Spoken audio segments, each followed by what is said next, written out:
Students, स्वागत है आपका अपना यूट्यूब चैनल विनयदीप क्लासेस में। तो चलिए दोस्त, आज के इस वीडियो में हम लोग कक्षा 10 के अंतर्गत एक महत्वपूर्ण टॉपिक, और वो टॉपिक है आपका सरफेस एरिया एंड वॉल्यूम, यानी पृष्ठीय क्षेत्रफल और आयतन से संबंधित जितने सारे भी लॉन्ग आंसर टाइप सवाल होंगे, ये सारे सवाल एक एक करके हम लोग करते जाएंगे। तो चलिए दोस्त, अगर चैनल में आप लोग नए हैं तो चैनल को जरूर सब्सक्राइब कर लीजिए, बेल नोटिफिकेशन दबाइए, ताकि आगे की इस तरह की वीडियो आप लोग को हरदम मिलता रहे और अपना बोर्ड का जो एग्जाम होगा उसमें आप लोगों को किसी भी तरह का दिक्कत का सामना ना करना पड़े और अच्छे से अच्छे अंक हासिल कर पाए और अपने मंजिल तक पहुंच पाए। तो चलिए दोस्त, वीडियो शुरू करते हैं। देखिए यहाँ पर क्या है दोस्तों, यहाँ पर मैं एक सवाल लिया हूँ। ये सवाल है, देखिए ऊंचाई 220 सेंटीमीटर, आधार व्यास इतना सेंटीमीटर वाले एक बेलन जिस पर ऊंचाई 60 सेंटीमीटर और त्रिज्या 5 सेंटीमीटर वाला एक अन्य बेलन आरोपित है, से लोहे का स्तंभ बना है। इस स्तंभ का द्रव्यमान ज्ञात कीजिए, जबकि दिया है 1 सेंटीमीटर क्यूब लोहे का द्रव्यमान लगभग 8 ग्राम होता है। दोस्तों सबसे पहले हम लोग इसका एक पिक्चर करते हैं। तो पिक्चर में है क्या चीज, पिक्चर में आपको इसी टाइप से कि एक आपका इस टाइप का आपका बेलन है दोस्तों, इस टाइप का आपका बेलन है। इसमें क्या है, एक दूसरा त्रिज्या वाला रेडियस वाला एक दूसरा बेलन यहाँ पर अध्यारोपित है। तो मान लीजिए मैं इसको इस टाइप से दिखा देता हूँ, आप लोग थोड़ा अच्छा से इसको कीजिएगा, फोटो बनाइएगा, ठीक है, इस टाइप से। तो जो इसका हाइट होगा, यहाँ से यहाँ एक हाइट होगा इसका, और यहाँ से यहाँ की बड़ा वाला जो बेलन होगा इसका हाइट होगा, इसका एक त्रिज्या होगा और इसका एक त्रिज्या होगा। तो दोस्तों इसका जो त्रिज्या होगा, इसमें जो अध्यारोपित है, इसका जो त्रिज्या होगा, इसको मैंने कैपिटल आर ले लेता हूँ बड़ा वाला का, छोटा वाला का ले लेता हूँ स्मॉल आर ले लेता हूँ। छोटा वाला का हाइट स्मॉल एच ले लेता हूँ और इसका हाइट ले लेता हूँ कैपिटल एच ले लेता हूँ दोस्तों, ठीक है। तो अभी हम लोग का क्या कर रहा है, अभी हम लोग का निकलना क्या है, हम लोग जानते हैं इसका जो घनत्व होता है, जो डेंसिटी होता है, वो क्या है आपका 8 ग्राम आर सेंटीमीटर की ऑलरेडी दिया हुआ है, गिवन है दोस्तों, ठीक है। तो यहाँ पर हम लोग सबसे पहले देखते हैं स्मॉल आर का वैल्यू क्या होगा। यहाँ पर दिखे कि स्मॉल आर मतलब जो ऊपर में बेलन दिया हुआ है, इसमें आपका क्या 5 सेंटीमीटर त्रिज्या, मतलब स्मॉल आर का वैल्यू है आपका दोस्तों 5 सेंटीमीटर। तो 5 सेंटीमीटर मैंने लिख दिया। उसके बाद क्या है आपका, उसके बाद इसका जो एच होगा, एच कितना होगा, एच आपका 60 सेंटीमीटर ऑलरेडी दिया हुआ, 60 सेंटीमीटर लिख दिए। उसके बाद अगर बात करते हैं हम लोग कैपिटल आर का, तो कैपिटल आर इक्वल कितना हो जाएगा, आधार का जो व्यास है दोस्तों, ये क्या है आपका 24 सेंटीमीटर है। जब इसका रेडियस निकालेंगे तो 24/2, ये 24/2 सेंटीमीटर, यानी क्या हो जाएगा वो 12 सेंटीमीटर कैपिटल आर का हो जाएगा मान। और कैपिटल एच कितना दिया हुआ है, कैपिटल एच आपका दिया हुआ ऑलरेडी 220 सेंटीमीटर दिया है दोस्तों। तो अभी हम लोग का करना क्या है, अभी हम लोग का सबसे पहले क्या करना है कि ये जो स्तंभ है दोस्तों, ये जो स्तंभ आपका इस टाइप के स्तंभ का बात कही जा रही है, इसका आयतन निकालना होगा। तो कैसे निकालेंगे, तो चलिए यहाँ पर देखते जाइए। यहाँ पर मैंने 1 मिनट लिख लेता हूँ, स्तंभ का आयतन। क्या लिखेंगे, स्तंभ का आयतन। दोस्तों जब ये स्तंभ का आयतन लिखेंगे तो पूरे स्तंभ का आयतन लिखना होगा।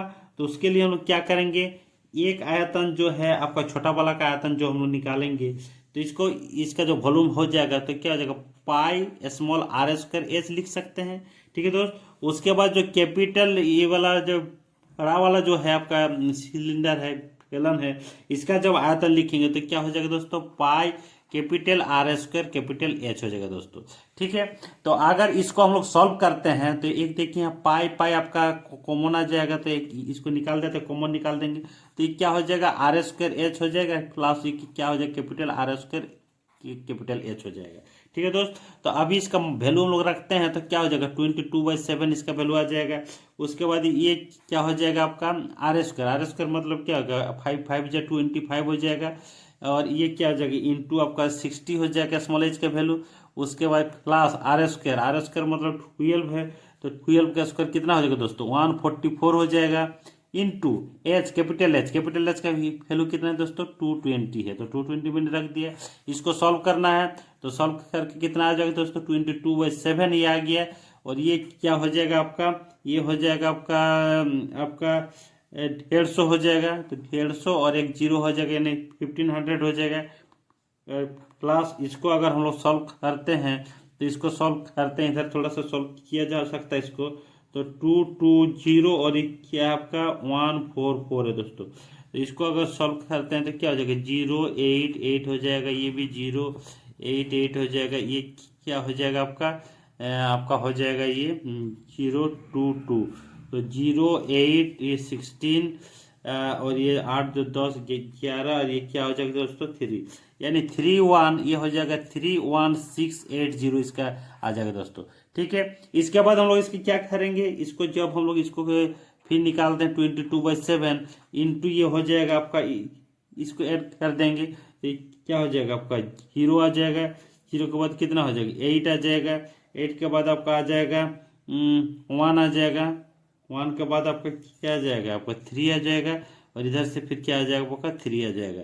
ठीक है दोस्त, तो ये क्या हो जाएगा 33180 आपका इतना सेंटीमीटर क्यूब आ जाएगा। चलिए मैं इतना ही रख देता हूँ। ठीक है, इसके बाद हम लोग जानते हैं क्या जानते हैं कि इसका जो ये दिया हुआ द्रव्यमान दिया हुआ वो 1 सेंटीमीटर क्यूब का द्रव्यमान दिया हुआ है, कितना आयतन है दोस्तों क्यूब हो जाएगा, इसका नहीं सेंटीमीटर क्यूब हो जाएगा। तो ये क्या 8 ग्राम दिया हुआ, तो यहाँ पर हम लोग लिख सकते हैं कि चूंकि 1 मिनट यहाँ पर लिख देता हूँ, चूंकि कि 1 सेंटीमीटर क्यूब लोहे का आयतन क्या है आपका, लोहे का यानी स्तंभ का लोहे का आयतन कितना हो जाएगा दोस्तों, यहाँ पर इक्वल टू 8 ग्राम है। 8 ग्राम है अगर, तो हम लोग यहाँ पर इसमें हम लोग लिख सकते हैं स्तंभ का जो द्रव्यमान होगा दोस्तों, तो हम लोग क्या निकालने के लिए कहा है, आपका द्रव्यमान ज्ञात करने के लिए कहा है, तो हम लोग यहाँ पर लिख देंगे स्तंभ का द्रव्यमान जो होगा, स्तंभ का द्रव्यमान जो होगा आपका ये कितना हो जाएगा, ये आपका जो आयतन है दोस्तों, ये आयतन जो हम लोग निकाले हैं इसके साथ क्या हो जाएगा, ये जो आपका घनत्व है डेंसिटी है ये आपका दिया हुआ है द्रव्यमान, इसके क्या हो जाएगा, इसका मल्टीपल हो जाएगा, तो हम लोग इसको लिख सकते हैं घनत्व इसका मल्टीपल हो जाएगा दोस्तों। ठीक है, तो घनत्व हम लोग क्या है 8 ग्राम पर सेंटीमीटर क्यूब है। ठीक है, यही हम लोग का घनत्व है। तो इसको हम लोग क्या करेंगे, फिर आयतन जो है आपका आयतन हम लोग कितना आया 22/7 इंटू 33180 इतना हम लोग का आयतन आया है। उसके बाद क्या है 8 ग्राम जो डेंसिटी है घनत्व जो है उसको हम लोग 8 ग्राम इसको हम लोग ये कर देंगे, यानी आपका मल्टीपल कर देंगे। इसको मल्टीपल करने से यहाँ पर काटना दोस्तों, काट के यहाँ पर लिख सकते हैं, क्या लिख सकते हैं 4 7 28 हो गया, उसके बाद 28 5 आपका 33 हो गया, और 7 7 49 50 51 और 4 7 28 और ये हो जाएगा आपको 0 हो जाएगा। ठीक है दोस्तों, उसके बाद इसको अगर सॉल्व करेंगे तो सॉल्व करते हैं, तो सॉल्व करके मैं यहाँ पर थोड़ा सा दिखा, आप लोग सॉल्व कर लीजिएगा अच्छा से, ये थोड़ा सा यहाँ आ जाएगा आपका यहाँ पर अगर लिखना चाहूँगा तो आ जाएगा आपका ये क्या आ जाएगा 583960 आ जाएगा दोस्तों। ठीक है, इतना बाई अगर इसको इतना बाई 7 करना सिया जाता, लेकिन इसको हम लोग काट देते हैं थोड़ा सा, इसको काट के ये नहीं आएगा थोड़ा सा, अगर इसको हम लोग पहले जब काट दिए तो इसको हम लोग किस टाइप का आएगा, ये आ जाएगा आपका 834,240 ग्राम आएगा दोस्तों। ठीक है, जब इसको केजी में चेंज करेंगे तो हम लोग क्या 1000 से इसकी डिवाइड कर देंगे तो क्या हो जाएगा 834.24 केजी में आपका आंसर आ जाएगा दोस्तों। तो यही आपको लाना था, यही आपका आंसर निकल गया। ठीक है दोस्त, चलिए हम लोग इस तरह से आगे के और सवाल देखूंगे और उसको किस टाइप से हम लोग सॉल्व करेंगे आगे देखते हैं। फिर चलिए दोस्त अभी आगे देखते हैं हम लोग सवाल नंबर 2, ये भी काफी इंपॉर्टेंट है आप लोग के लिए। तो क्या है इसमें, 2 घनों जिसमें से प्रत्येक का आयतन 64 सेंटीमीटर क्यूब है के संगत फलकों को मिलाकर एक ठोस बनाया जाता है, इससे प्राप्त घनाभ का पृष्ठीय क्षेत्रफल ज्ञात कीजिए। दोस्तों 2 घन है, 2 घन मान लीजिए इस टाइप से मैंने 2 घन यहाँ पर दिखाता हूँ थोड़ा सा, ये मान लीजिए एक घन है, ठीक है, ये एक आपका घन है मान के चलिए, दूसरा घन है इसी टाइप का, एक दूसरा घन है यहाँ पर इस टाइप से आपका दो घन है दोस्तों। ठीक है, तो ये दोनों घन है, तो इसके हर एक का दोनों का क्या है आपका आयतन जो दिया, इसका भी 64 सेंटीमीटर क्यूब है और इसका भी आपका 64 सेंटीमीटर क्यूब है दोस्तों, दो घन जिसमें प्रत्येक आयतन है। उसके बाद क्या हो रहा है, संगत फलक को मिलाकर, यानी इन दोनों का अगर इसका जो फलक होगा, इसका जो सतह होगा, इसको जब दोनों के एक साथ ज्वाइन कर देंगे तो फिर तो हम लोग का घन रहेगा नहीं, इसमें क्या हो जाएगा, फिर घनाभाकार आकृति हो जाएगा। तो घनाभाकार जो आकृति होगा घनाभ का, तो उसी के पृष्ठीय क्षेत्रफल ज्ञात करने के लिए कहा है दोस्तों। तो चलिए इसका हम लोग सोल्यूशन निकालते हैं। ठीक है दोस्त, तो दो घन का फलों को जब मिलाएंगे तब क्या हो जाएगा, आपका घनाभाकार हो जाएगा। लेकिन सबसे पहले हम लोग इसका जो सोल्यूशन हल निकालते हैं तो क्या लिखेंगे, हम लोग घन का आयतन देखते हैं, क्योंकि हम लोग को क्या किनारा निकालना जरूरी है, उसका साइड निकालना जरूरी है। तो हम यहाँ लिखेंगे घन का आयतन इक्वल टू कितना हो जाएगा दोस्तों, ये हो जाएगा आपका 64 सेंटीमीटर आपका क्यूब हो जाएगा। तो घन का आयतन 64 सेंटीमीटर क्यूब, तो घन का आयतन इक्वल टू क्या होता है, ए क्यू, अगर ए को हम लोग किनारा मान ले, भुजा मान ले, तो ए क्यू इक्वल टू हो जाएगा 64, इम्प्लाइज दैट इसको हम लोग लिख सकते हैं A equal to cube root of 64, then A equal to कितना हो जाएगा, ए इक्वल टू आपका हो जाएगा 4। ठीक है दोस्त, ए इक्वल टू 4। तो यहाँ पर देखिए जब ये घन होगा तो ये तो आपका किनारा आ जाएगा 4, तो इसी बेसिस पे हम लोग का क्या हो जाएगा, इसका जो लंबाई होगा दोनों को एक साथ जब मिला देंगे तो क्या होगा, 4 और 4 कितना आ जाएगा, आपका 8 होगा। लेकिन इसका जो आधार होगा और ऊंचाई होगा तो आपका कितना आएगा, 4 और 4 ही होगा। तो इसके अनुसार हम यहाँ पर लिख सकते हैं, यह जो आधार होगा, बेस होगा, इसमें हो जाएगा बी इक्वल टू 4 सेंटीमीटर हो जाएगा, और इसका जो इसका हाइट होगा, height equal to h equal to भी आपका क्या होगा, आपको 4 सेंटीमीटर होगा। लेकिन इन दोनों के बीच जो इस दोनों को जब मिला देंगे, दोनों क्यूब को जब हम लोग मिला देंगे तो उसमें क्या हो जाएगा, एल जो होगा, एल इक्वल टू क्या हो जाएगा, तो 4 + 4 हो जाएगा। इधर का किनारा और इधर का किनारा दोनों को मिला देंगे तो दोनों को ऐड हो जाएगा, यानी 8 सेंटीमीटर आपका क्या हो जाएगा, इसका लंबाई हो जाएगा घनाभाकार आकृति का दोस्तों। ठीक है, तो यहाँ पर अभी क्या कहा है कि घनाभ का पृष्ठीय क्षेत्रफल निकालने के लिए कहा है, क्या निकालने के लिए कहा है, घनाभ का पृष्ठीय क्षेत्रफल। तो यहाँ पर घनाभ का हम लोग क्या निकालते हैं, घनाभ का जो पृष्ठीय क्षेत्रफल निकालेंगे, चलिए घनाभ का पृष्ठीय क्षेत्रफल यहाँ पर जब निकालेंगे तो क्या होगा, 2 इंटू इसको हम लोग क्या सूत्र है, l b plus b h plus h l. ठीक है दोस्त, यही हम लोग जानते हैं, इसका फॉर्मूला होता है। तो इसी इक्वल टू क्या लिखेंगे, 2 इंटू क्या हो जाएगा, फिर एल है 8 इंटू क्या हो जाएगा आपका, बी है आपका 4 जोड़ क्या हो जाएगा, बी है आपका 4, एच क्या हो जाएगा, ये भी 4 है, प्लस एच क्या है 4 है, इंटू एल क्या है आपका 8 है। इसको जब सॉल्व करेंगे तो 2 इंटू 4 8 क्या हो जाएगा 32, और 4 4 क्या हो जाएगा 16 हो जाएगा, 4 8 क्या हो जाएगा, फिर से आपका 32 हो जाएगा। तीसरी इक्वल टू हम लोग लिख सकते हैं 2 इंटू ये हो जाएगा आपका 6 2 8 10, 0 हाथ मेरा 1 3 4 3 7 1 8, यानी ये हो जाएगा 160 आपका हो गया सेंटीमीटर स्क्वायर। कितना होगा दोस्तों, 160 सेंटीमीटर स्क्वायर आपका ये आंसर आ जाएगा। ठीक है दोस्त, चलिए देखते हैं अभी अगला सवाल पे हम लोग आते हैं। अगला सवाल पे क्या लिखा हुआ है, लिखा हुआ है कि भुजा 7 सेंटीमीटर वाले एक घनाभाकार ब्लॉक के ऊपर एक अर्धगोला रखा हुआ है, अर्धगोले का अधिकतम व्यास क्या हो सकता है, इस प्रकार बने ठोस के पृष्ठीय क्षेत्रफल ज्ञात कीजिए। दोस्तों ये भी जो सवाल है, ये सबसे पहले क्या कहा है कि घनाभाकार ब्लॉक मतलब एक घन इस टाइप से आपका रखा हुआ है दोस्तों, इस टाइप से मैं थोड़ा सा दिखा देना चाहता हूँ, यहाँ पर घन इस टाइप से रखा हुआ आपका। ठीक है दोस्त, तो इसी के ऊपर क्या है, अर्धगोला रखा हुआ, इस टाइप से आपका अर्धगोला आपका रखा हुआ, अर्धगोला रखा है, गोला की बात नहीं कही जा रहा है, अर्धगोला का बात किया जा रहा है, रखा हुआ। तो यहाँ तो 3 डायमेंशनल के लिए इस टाइप से आपका आकृति दिखाई दे रहा है, लेकिन मोटा मोटी मान के चलिए कि आपका इस टाइप से आकृति होगा, इसी टाइप से दिखा देते हैं थोड़ा सा, इस टाइप से है ना। तो इसी पे क्या है, हम लोग का गोला आपका रखा, सॉरी अर्धगोला आपका रखा हुआ, अर्धगोला रखा हुआ। ठीक है दोस्त, तो इसी पे हम लोग अभी निकालेंगे। अभी देखिए और क्या दिया हुआ है, सबसे पहले यहाँ पर लिख देते हैं सोल्यूशन क्या निकाले जो दिया हुआ। तो भुजा 7 सेंटीमीटर वाले एक घनाभाकार ब्लॉक। ये जो भुजा है दोस्तों, ये क्या है आपका 7 सेंटीमीटर का है।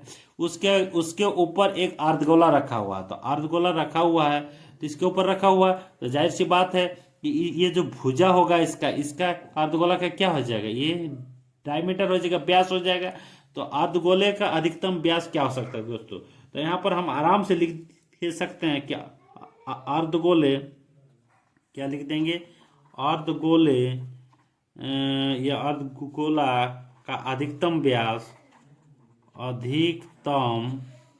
अधिकतम व्यास कितना हो जाएगा, ये हो जाएगा आपका जो घनाकार ब्लॉक का जो किनारा है वही हो जाएगा, यानी क्या हो जाएगा आपका 7 सेंटीमीटर हो जाएगा अधिकतम व्यास। ठीक है दोस्त, लेकिन ये डायमीटर आ गया, तो इसी से हम लोग का इसका जो अर्धगोला का जो आएगा इसका रेडियस, तो रेडियस हम लोग निकाल सकते हैं इसका 7/2, तो 7/2 सेंटीमीटर क्या हो जाएगा, इसका रेडियस हो जाएगा। अभी हम लोग को क्या करना है, अभी टोटल ये क्या है, इस प्रकार बने ठोस का पृष्ठीय क्षेत्रफल ज्ञात करें, यानी घनाकार जो ब्लॉक है, जो बक्सा कहिए जो भी कहिए, इसके ऊपर जो अर्धगोला रखा हुआ, इन दोनों को मिला के हम लोग का इसके पृष्ठीय क्षेत्रफल ज्ञात करना है दोस्तों। तो चलिए इसको भी निकालते हैं। यहाँ पर लिखते हैं ठोस का क्या है, ठोस का है, तो ठोस का पृष्ठीय क्षेत्रफल यहाँ पर लिख देते हैं, ठोस का पृष्ठीय क्षेत्रफल, ठोस का पृष्ठीय क्षेत्रफल तो क्या हो जाएगा, तो ये जो घन का जो पृष्ठीय क्षेत्रफल होता है उसको लिख देते हैं 6 आपका L² लिखिए, चाहिए A² 6 A² लिख देते हैं। उसके बाद क्या होगा, ये जो आपका अर्धगोला यहाँ पर रखा हुआ है इसके पृष्ठीय क्षेत्रफल भी ऐड हो जाएगा, तो क्या हो जाएगा 2πr² हो जाएगा। उसके साथ ये जो रखा हुआ भाग, इसका जो आधार वाला जो सर्किल है ये तो ढका हुआ रहेगा, तो ये क्या कर देना पड़ेगा, ये हम लोग को माइनस कर देना पड़ेगा दोस्तों। तो πr² हम लोग को क्या कर देना पड़ेगा, आपको माइनस कर देना पड़ेगा। ठीक है, तो इसको हम लोग निकालते हैं, तो इसको जब हम लोग क्या हो जाएगा, तो 6L² हो जाएगा, ये πr², यानी प्लस ओनली क्या हो जाएगा, ये πr²। इसका जो वैल्यू आएगा यही आपका इसका रिजल्ट आएगा। तो चलिए इसको हम लोग निकालते हैं अभी, तो क्या हो जाएगा 6 × L मतलब क्या, इसकी किनारे लंबाई, तो भुजा जो कहिए तो 7 × 7 हो जाएगा, प्लस यहाँ पाई का वैल्यू क्या है 22/7। आर क्या है, 7/2 है दोस्तों। इसको हम लोग क्या लिख सकते हैं, 7/2 लिख सकते हैं, इसको भी 7/2 लिखा जा सकता है। ठीक है, इसको जो हम लोग काटेंगे तो क्या हो जाएगा, ये 7 तो हम लोग काट सकते हैं, 2 11 22 हो जाएगा, तो ये क्या हो जाएगा 42 और 7 दूना 14 का 4 हाथ मेरा 1, ये क्या होगा 9 और ये क्या हो जाएगा आपका 2 हो जाएगा इतना, प्लस ये क्या हो जाएगा 77 बाई क्या आ जाएगा, ये 2 आ जाएगा दोस्तों। तो इसको जब हम लोग सॉल्व करेंगे, इसको जो सॉल्व करेंगे तो 2 आप कैल्शियम हो जाएगा, तो क्या हो जाएगा आपका 588 हो जाएगा, और ये क्या हो जाएगा आपका 77 हो जाएगा दोस्तों। तो फिर क्या हो जाएगा, इसको फिर लिखेंगे एक साथ में ये करके, तो क्या हो जाएगा आपका 5 हो जाएगा, ये क्या हो जाएगा आपका 6, और ये क्या हो जाएगा आपका 7 8 7 5 1 8 8 16 4 1 5 6, तो क्या हो जाएगा 665 बाई आपका क्या हो जाएगा 2 सेंटीमीटर² आ जाएगा। ठीक है दोस्त, और इसको जब हम लोग पॉइंट में निकालना चाहेंगे आप निकाल सकते हैं, 2 3 जा 6 2 3 जा 6 2 2 जा 4 और ये क्या हो जाएगा 5 सेंटीमीटर²। तो इस तरह से आप समझ सकते हैं, यही आपका इसका आंसर हो गया। तो किसी भी आपका सरफेस एरिया के वॉल्यूम का जो भी सवाल होगा उसको सबसे पहले हम लोग को समझना होगा कि किस टाइप से हम लोग कैसे उसका निकालेंगे, उसको हम लोग देखेंगे कि इसका क्वेश्चन सबसे पहले समझ के उसका तस्वीर मन में बना लेंगे या रफ स्केच में इस तरह से आप लोग कर लेंगे। करने के बाद यहाँ पर भी आप तस्वीर को लिख सकते बना सकते हैं। उसके बाद अगर जब हम लोग क्वेश्चन को सॉल्व करेंगे तो आप लोग को सही से आंसर आ जाएगा। तो चलिए दोस्त, इसी टाइप से हम लोग और वीडियो लेके आएंगे कुछ महत्वपूर्ण सवाल टॉपिक के साथ, तब हम लोग और आगे जाके चर्चा करेंगे, ताकि कि किसी भी तरह से आप लोग का 5 मार्क्स का जो लॉन्ग आंसर टाइप क्वेश्चन आता है जो बोर्ड एग्जाम में, वो किसी तरह का छूटे नहीं। तो चलिए आज के लिए फिर इतना ही रखते हैं, फिर मिलते हैं अगले वीडियो में। तब तक के लिए धन्यवाद। Thanks for watching this video.